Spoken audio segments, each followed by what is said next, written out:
피는 생명과 직결이 되어 있습니다. 사람을 살리기 위한 수술을 할 때 혈액 팩이 반드시 필요합니다. 피가 부족하거나 피가 몸 안에서 잘 돌지 않게 되면 생명이 위험해집니다. 그렇기에 피는 정말 중요합니다. 이렇게 직접적인 생명과 연결이 되어 있기 때문입니다. 그리고 또 다른 측면으로 생각해도 피는 생명과 연결이 되어 있습니다. 내 핏줄이라고 할 때 이 핏줄은 내 생명과도 마찬가지 아니겠습니까? 핏줄이라고 할 때 누구를 지칭하는지 다 이제 자녀가 있으신 분들은 아실 것입니다. 이 핏줄을 위해 살아가는 것이 삶의 이유 중에 상당 부분을 차지하기도 하실 것입니다. 저 또한 마찬가지였고요. 생명을 걸고 해내는 것이라고 볼 수 있죠. 충분히 말입니다. 그런데 우리의 생명을 살리는 진짜 피가 있습니다. 우리의 몸을 구성하는 피도 아니고 내 핏줄인 자녀도 아닙니다. 오늘은 우리를 살리시는, 우리를 영원한 죽음에서 구원하시는 그 피에 대해서 함께 은혜를 나누는 그러한 시간이 되었으면 합니다. 오늘 말씀을 함께 나누며 전개하기 위해서는 반드시 짚고 넘어가야 할 것이 있는데, 그것은 바로 죄에 관한 부분입니다. 죄는 원죄와 자범죄로 나눌 수 있습니다. 원죄는 사람이 가지고 태어나는 죄입니다. 태어날 때부터 전가되는 죄이지요. 그리고 자범죄는 다 원죄에서 파생되는 우리 눈에 현상으로 펼쳐지는, 벌어지는 죄악들입니다. 그렇다면 한 가지 여쭤보겠습니다.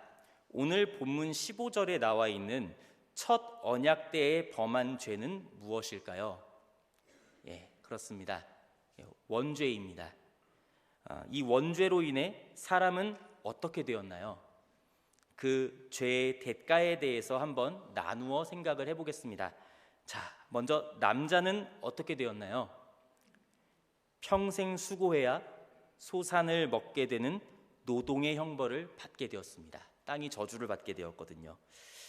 지금 우리가 열심히 일해야 하는 거, 먹고 살기 위해서이기는 하지만 그것이 죄의 대가이기에 우리를 힘들고 지치게 하는 것입니다. 지난 한 주간도 얼마나 힘드셨습니까? 그렇다면 여자는 어떻게 되었나요? 해산의 고통을 가지게 되었습니다. 자식을 낳고 키울 때 고통이 따르게 되었다라는 것이죠. 얼마나 힘드셨습니까? 자, 이러한 부분이 다 죄의 대가입니다. 이러한 죄의 대가는 우리의 삶을 고통스럽고 힘들게는 하지만 거기까지입니다. 그러나 우리에게는, 사람에게는 절대 피할 수 없는 가장 끔찍하고 마주하고 싶지 않은 죄의 대가가 있습니다. 무엇일까요? 바로 죽음, 사망입니다. 하나님과의 첫 언약을 어긴 죄, 바로 이 원죄로 인해 찾아온 대가는 영원한 죽음입니다. 이로 인해 사람의 삶에 남은 것은 그저 절망뿐이었습니다. 그래서 인류가 아무리 휘황찬란한 역사를 이루며 살아가고 있다고 생각을 해도 그 안을 잘 살펴보면 다 사망의 역사입니다. 영원이라는 단어는 존재하지가 않는 겁니다. 잘 생각해 보겠습니다. 원죄로 인한 대가가 영원한 죽음, 사망이고 이것은 하나님께서 내리신 형벌입니다. 그렇다면 영원한 죽음이라는 것은 사실 하나님과의 영원한 결별, 즉 하나님의 부재입니다. 사람은 하나님의 형상인데 하나님이 함께 계시지 않은 상태가 되었으니 그 자체로 이미 죽어 있는 겁니다. 그렇다면 우리가 이 죄의 대가인 죽음, 사망을 벗어나기 위해서는 무엇이 사라져야 할까요? 그렇죠. 바로 죄가 사라져야 합니다. 하나님과 우리 사이를 가로막고 있는 죄가 사라져야 합니다. 계속해서 영원한 죽음을 말씀드렸습니다. 영원한 죽음이란 육신뿐만이 아니라 영혼까지 지옥으로 가게 되는 죽음을 의미합니다. 그렇다면 이것을 성경에서 말씀하시는 대로 첫째 사망과 둘째 사망이라는 표현으로 바꿔보겠습니다. 첫째 사망이 육신의 죽음을 의미한다면 둘째 사망은 영혼의 죽음, 지옥의 심판을 말합니다. 요한계시록 20장 14절입니다. 사망과 음부도 불못에 던져지니 이것은 둘째 사망, 곧 불못이라. 그렇다면 우리가 영원한 죽음이라는 이 둘째 사망에서 건짐을 받기 위해서는 죄가 없어져야 합니다. 죄의 사함을 입어야 합니다. 그렇게 죄를 사하시기 위해 하나님께서 우리에게 주신 방편이 있습니다. 그것은 바로 제사입니다. 그리고 그 핵심에는 피가 있습니다. 오늘 본문인 히브리서 9장 19절에서 21절을 제가 읽어드리겠습니다. 모세가 율법대로 모든 계명을 온 백성에게 말한 후에 송아지와 염소의 피 및 물과 붉은 양털과 우슬초를 취하여 그 두루마리와 온 백성에게 뿌리며 이르되 이는 하나님이 너희에게 명하신 언약의 피라 하고 또한 이와 같이 피를 장막과 섬기는 일에 쓰는 모든 그릇에 뿌렸느니라. 읽어드린 이 구절은 출애굽기 24장에 나오는 송아지와 염소의 피, 그것을 하나님께서 언약의 피로 규정하시고 그것으로 정결하고 깨끗하게 하여 하나님께 이 이스라엘 백성들이 나아올 수 있도록 하는 것입니다. 이 언약의 피가 아니면 죄를 깨끗하게 할 수가 없다라는 것입니다. 이 첫째 언약을 깨므로써 생긴 이 죽음을 회복하는 방식은 이 언약의 피가 없이는 안 된다라는 거예요. 히브리서 9장 22절 말씀처럼 피 흘림이 없으면 사함도 없는 겁니다. 자, 그렇다면 우리가 제사의 측면으로 한번 넘어가 보도록 하겠습니다. 성경에는요, 제사의 형태가 여러 가지가 나오지만 오늘 함께 나누는 이 본문은 레위기 16장에 나오는 안식일 중에 안식일이라고 부르는 속죄일, 대속죄일에 대한 부분으로 우리가 이해를 해야 합니다. 히브리력으로 7월 10일, 올해로 따지면 2025년 10월 1일부터 2일까지 욤 키프르라고 불리우는 이 속죄일은 유대교에서 1년 중 가장 엄숙한 절기로 참회일로 지금까지도 지키고 있습니다. 레위기 16장에는 이 속죄일에 대한 규례가 기록이 되어 있는데요. 이 속죄일은 앞서 말씀드린 것처럼 1년에 한 번 정해진 날짜에 하나님께서 대제사장 그리고 대제사장을 통해 백성의 죄를 대속하시는 날입니다.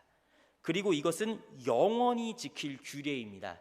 레위기 16장 34절입니다. 이는 너희가 영원히 지킬 규례라. 이스라엘 자손의 모든 죄를 위하여 1년에 한 번 속죄할 것이니라. 아론이 여호와께서 모세에게 명령하신 대로 행하니라.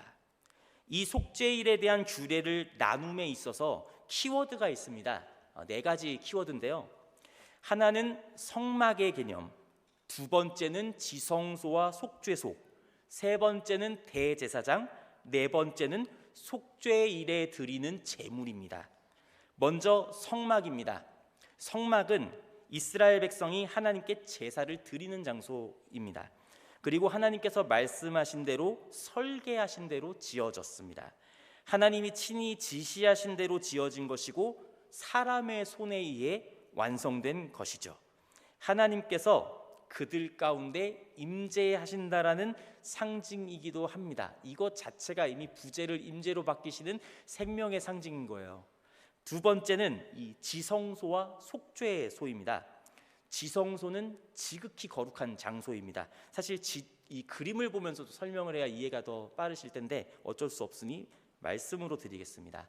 이 성막의 입구에서 이제 휘장을 하나 지나면 성소가 나옵니다. 그리고 그 성소에서도 다시 휘장을 하나 더 지나면 지성소가 나옵니다. 그 지성소 안에는 언약궤가 있어요. 그 언약궤, 하나님의 언약궤, 이 법궤, 하나님께서 임재하신다는 가장 깊은 상징인 이 언약궤를 덮는 덮개가 있습니다. 뚜껑이 있는데 이게 속죄소입니다. 이 그룹 둘, 이 천사 둘의 이미지 보신 적 있으시죠? 이 둘을 속죄소 두 끝에 두어서 그룹들의 날개로 속죄소를 덮도록 하였습니다. 영어로는 mercy seat, 시은좌라고 말합니다. 은혜를 베푸는 자리, 하나님께서 이스라엘 백성에게 은혜를 베푸시는 자리라는 뜻입니다. 속죄의 은혜죠. 대속하시는 은혜. 세 번째는 대제사장입니다.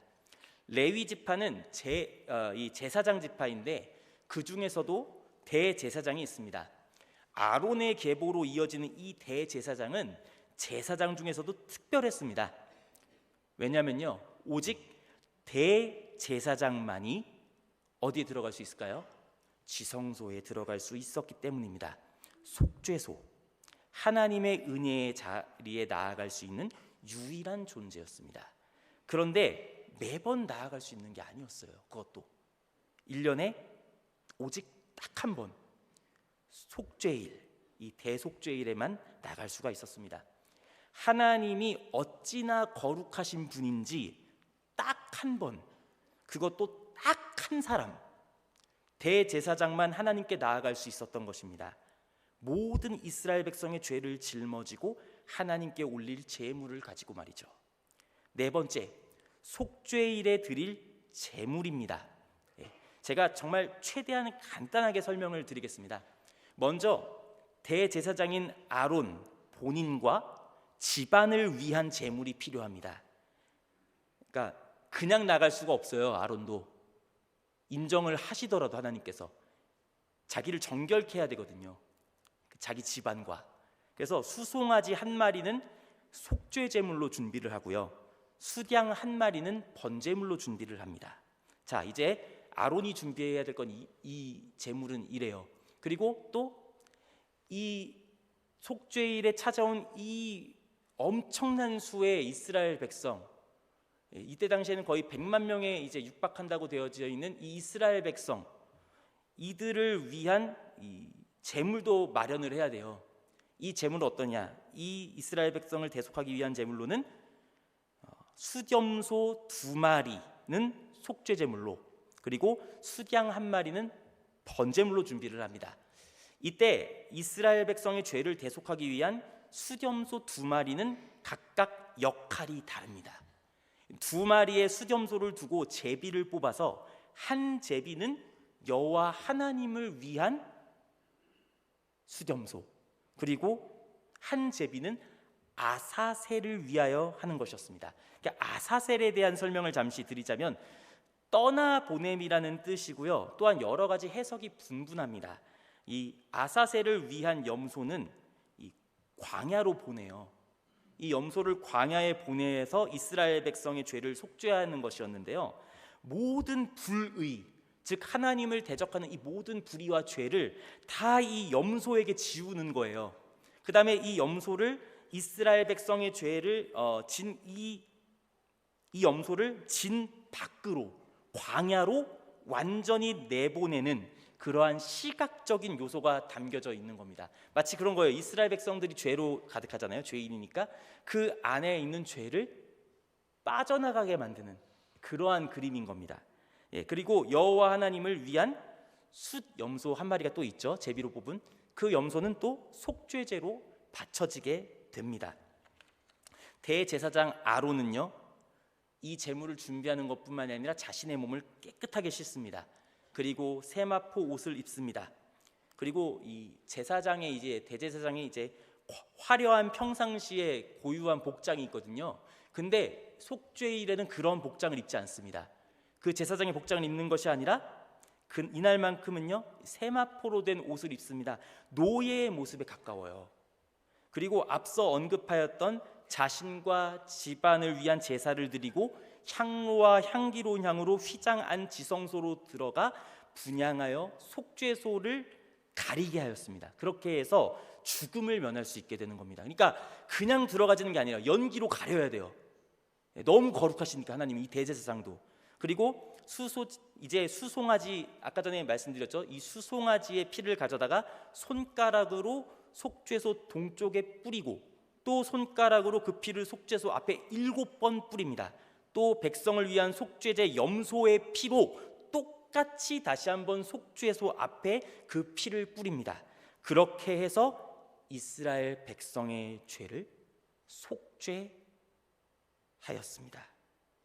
자, 어떠십니까? 하나님께 나아가는 것이 쉽습니까? 죄에서 사함을 받는 것, 대속받는 것이 간단한 일입니까? 그렇지 않습니다. 반드시 하나님께서 말씀하신 규례대로, 법대로 해야 합니다. 내 마음대로 나아갈 수가 있는 게 아니에요. 그리고 직접 하나님께 나아갈 수도 없었어요. 하나님께 나아가는 건 상상을 할 수가 없는 일인 거예요. 대신 대제사장이 나가는 거잖아요. 그리고 그 하나님의 이 거룩하심 앞에 살아서 숨 쉴 수 있는 사람은 단 한 명도 존재하지 않는 겁니다.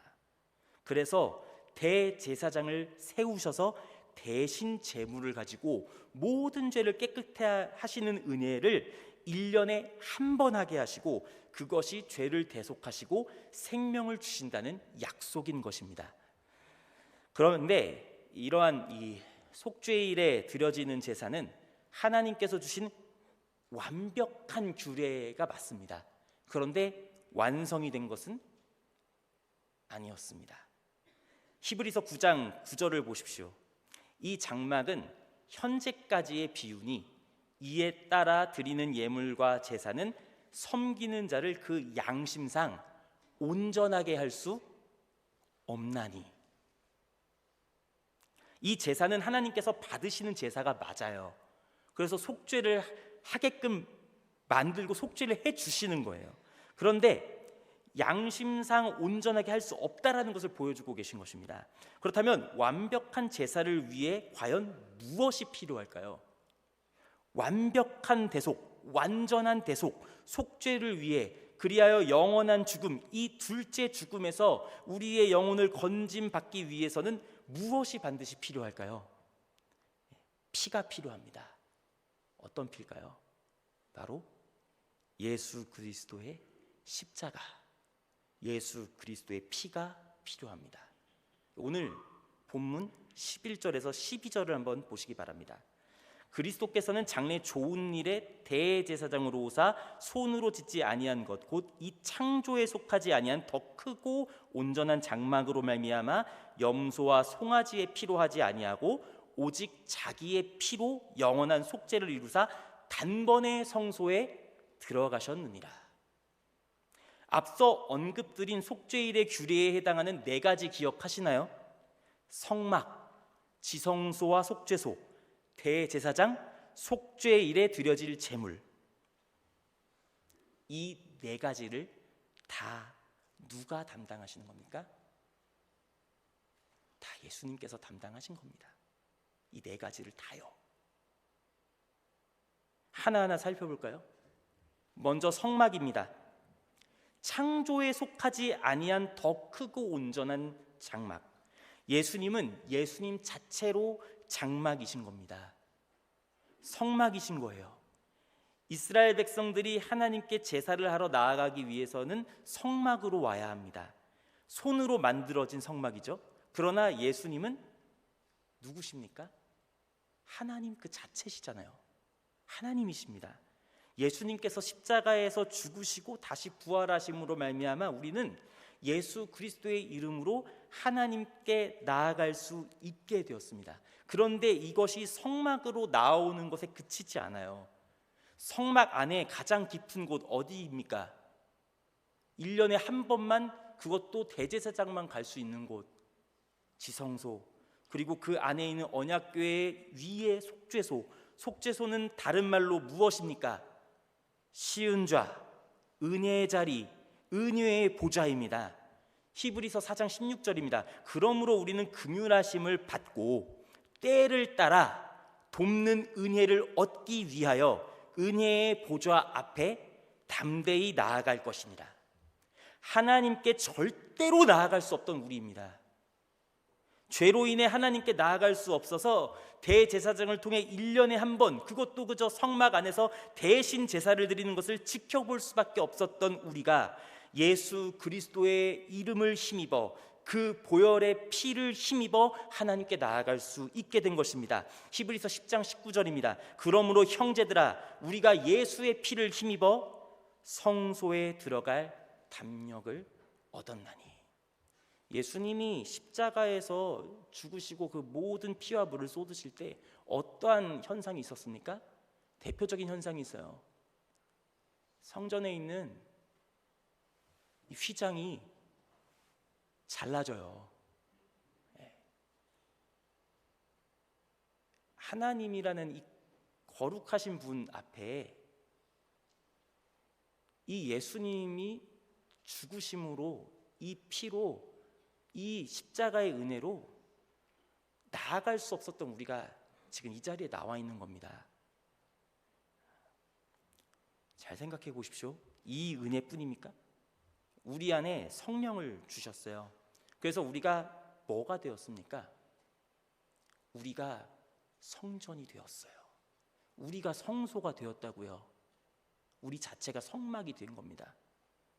그래서 바로 교회가 되게 하셔서 하나님께서 예수 그리스도의 이름으로 예배할 수 있게 하신 것입니다. 자, 그러면 지금 우리가, 여러분이 앉아 계신 자리, 어떤 의미입니까? 은혜의 자리입니다. 은혜의 보좌입니다. 하나님께 감히 예배할 수 있게 된 구원받은 죄인으로서 서실 수 있게 된 것입니다. 고개조차 들 수 없고 다가갈 수조차 없고 부르기도 감당하지 못할 그 이름을 찬양하는 예배의 자리로 나아오실 수가 있게 된 겁니다. 이것을 우리가 안다면 예배에 감격이 없을 수가 있겠습니까? 우리가 하나님께 예배하는 게 어떤 의미고 어떤 마음이었습니까? 또한 예수님은 대제사장이고 제물이 되셨습니다. 대제사장은 완벽하지 않습니다. 사람이기 때문입니다. 하지만 예수님은 완벽한 대제사장이십니다. 하나님께 대신하여 제사를 올려드릴 예배를 하여 주실 자격이 유일하게 있으신 분이십니다. 그렇다면, 그렇기에 예수님은 대제사장으로 오셔서 속죄일의 방식 그대로 제사를 하셔도 무방하신 분이에요. 그러면 어떻게 되십니까? 예수님께서 대제사장이시기만 했다고 한번 생각을 해볼게요. 우리 다 염소 갖고 오셔야죠. 네, 양을 갖고 오시기 바랍니다. 소를 갖고 오셔서 대제사장이 제사장이 잡는 것도 있고 우리가 잡는 것도 있어요. 여러분, 소를 잡는 게 어떠실 것 같으세요? 그걸 보면요, 끔찍해요. 근데 그거를 매번 그렇게 죽여서 그 피를 드려야 된다니까요. 그래야 죄사함을 받는 거니까요. 매번의 예배가 있잖아요. 이 속죄일 말고도 여러 종류의 제사가 있잖아요. 그런데 하나님과 죄인인 우리 사이의 중보자로서의 역할을 대제사장으로만 감당하신 게 아니에요. 예수님은 그렇게 하시지 않으셨습니다. 십자가에서 제물이 되셨습니다. 마태복음 20장 28절입니다. 인자가 온 것은 섬김을 받으려 함이 아니라 도리어 섬기려 하고 자기 목숨을 많은 사람의 대속물로 주려 함이니라. 오직 예수 그리스도 자신의 피로 영원한 속죄를 이루신 겁니다. 단번에 성소로 들어가셔서 말입니다. 대제사장으로, 제물로 십자가에서 대속죄물이 되신 겁니다. 우리를 지으신 창조주가. 그것뿐만이 아닙니다. 모든 불의를 지고 나아간 제물 기억하시죠? 아사셀의 염소, 예수님을 예표하는 것이라고 볼 수 있고, 또한 이러한 모습들이 그러한 이 영문 밖에 나가는 이미지거든요. 그리고 잘 생각해 보십시오. 이 속죄 제물은요, 이 염소, 하나님께 바쳐진 이 속죄 제물도 하나님께 바쳐지고 나서는 그 가죽과 고기와 배설물 등은 진 밖에서 불태웠습니다. 그것이 바로 예수님의 십자가의 죽으심을 상징하는 것입니다. 히브리서 13장 11절에서 13절입니다. 이는 죄를 위한 짐승의 피는 대제사장이 가지고 성소에 들어가고 그 육체는 영문 밖에서 불사름이라. 그러므로 예수도 자기 피로써 백성을 거룩하게 하려고 성문 밖에서 고난을 받으셨느니라. 그런즉 우리도 그의 치욕을 짊어지고 영문 밖으로 그에게 나아가자.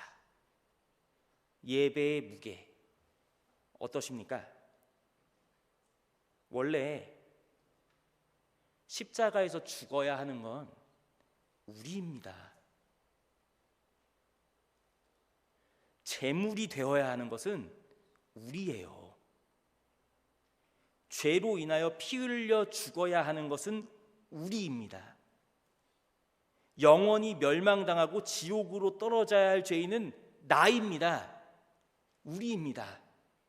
아무런 소망과 희망이 없이 그저 영원한 죽음을 기다려야 했던 것이 우리입니다. 그런데 그런 우리를 위해 예수님께서, 우리의 왕 예수 그리스도께서 십자가에서 그 모진 고통을 당하시고 죽으시고 모든 물과 피를 쏟으셔서 단번에 제사를 하나님께 드리셨기 때문에 그 이름을 믿는 우리, 예수 그리스도의 이름을 부르짖는 우리는 살게 된 것입니다. 예배 힘드세요? 이거 생각하면 모든 게 안 힘든 거예요. 주 앞에서 힘든 게 뭐가 있습니까? 모든 걸 다 짊어지시고 죽으셨는데 맨날 저도 힘들다고만 해요. 힘든 거 하나도 없는 겁니다, 사실.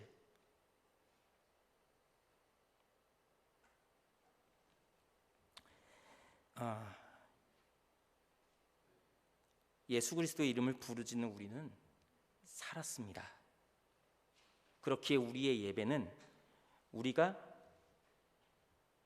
교회라는 이름으로, 교회 공동체로 모인 것은 하나님 앞에 예수 그리스도의 이름으로 나와서 우리를 죄에서 구원하신 그 은혜에 감사하며, 또한 우리가 알게 모르게 짓는 죄를 예수 그리스도의 이름으로 나와서 고백하고 회개하고 하나님 앞에서 살아간다라는 복된 행위인 것입니다.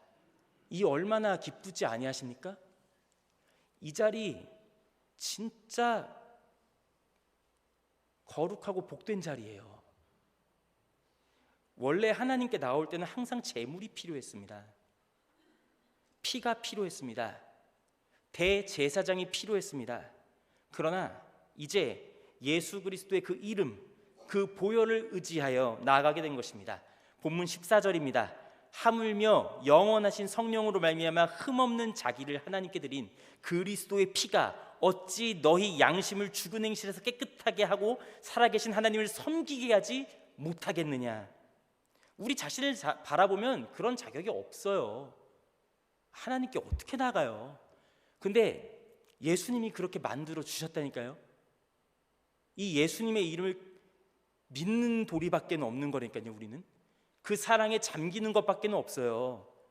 이 예수 그리스도의 피는 우리의 죄를 대속해 주신 것뿐만이 아니라 양심을 온전하게 하셔서 완벽한 제사, 즉 예배를 할 수 있게 하시고 하나님을 섬길 수 있게 하신 것입니다. 그래서 예수님께서는 새 언약의 중보자이신 겁니다. 새 언약의 중보자. 첫 번째 언약의 실패를 완전히 뒤바꿔서 하나님께로 우리를 구원받는 자로서 보내주시는 새 언약의 중보자. 오늘 본문 15절입니다. 제가 함께 읽자는 말씀을 원래 잘 안 드려요. 그런데 이 본문을 한번 함께 읽어봤으면 좋겠습니다.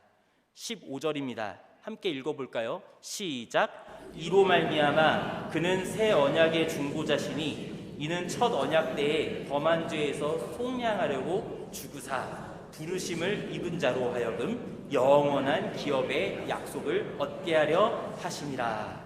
아멘. 첫 언약의 깨짐으로 인해 영원한 죽음을 맞이해야 했던 인생을 대신하여 죽으심으로 그 죄를 속량하고 영원한 약속의 기업을 부르심을 입은 바로 우리들에게 주시기 위해 흘린 피, 바로 예수 그리스도의 보혈의 능력으로 오늘 우리는 지금 이 자리에 있을 수가 있는 것입니다. 그러니 우리는 우리의 예배가 어떠해야 하겠습니까? 오늘 함께하고 있는 이 공적인 예배 말고도 우리의 삶을 하나님께 드리는 삶의 예배라고 하였을 때 어떻게 해야 하겠습니까? 예수 그리스도께서 날 위해 어떠한 일을 행하셨는가? 이 십자가의 은혜를 늘 생각해야 하지 않겠습니까? 근데 이 은혜를 생각하면 못 이겨낼 게 없어요. 이걸 안 생각하니까 못 이기는 거예요. 기억해야 하지 않겠습니까? 이 사랑을. 그로 인하여 살았다라는 고백이 우리 안에 있어야 하는 것입니다. 이것이 우리의 삶의 유일한 힘이 되는 것은 이제 우리는 더 이상 사망에 거하지 않고 죄의 지배 아래 있지 않게 되었기 때문입니다. 우리의 싸움은 여전히 있어요. 우리의 인생의 싸움은 여전히 있습니다. 전투와 같은 이 삶의 싸움 얼마나 힘드십니까? 자범죄가 있거든요. 늘 우리를 어떻게 해서든 넘어뜨리려고 하는 사탄의 계략, 죄의 유혹은 우리에게 있습니다. 하지만 믿습니다. 예수 그리스도의 피, 예수 그리스도의 이름을 믿으면 우리는 그것을 이길 수가 있습니다. 우리의 힘이 아니거든요. 우리의 힘으로 못 이겨요. 그래서 우리의 예배는 예수 그리스도의 피를 힘입어 주님께 우리를 드리는 겁니다. 로마서 12장 1절입니다. 그러므로 형제들아, 내가 하나님의 모든 자비하심으로 너희를 권하노니 너희 몸을 하나님이 기뻐하시는 거룩한 산 제물로 드리라. 이는 너희가 드릴 영적 예배니라.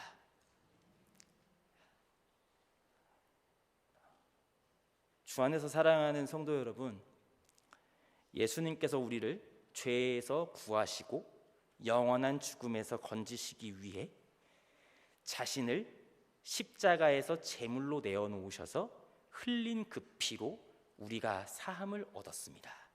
그것뿐만 아니라 하나님께 예배하는 자로서 하나님께 나아올 수 있는 세상 그 어떤 것과도 비교할 수 없는 복된 자리에 지금 이 시간 거하게 하셨습니다. 예수 그리스도의 피, 이 보혈, 우리를 살리신 이 보혈을 날마다 의지합시다. 그리고 위대하신 이름을 가지고 하나님께 우리의 삶을 다해 예배합시다. 우리를 살리셨으니 우리의 삶을 하나님께 드리는 것이 마땅함을 믿고 나아가시는 삶의 예배자로 끝까지 세워져 나가시는 은혜가 있으시기를 간절히 바랍니다.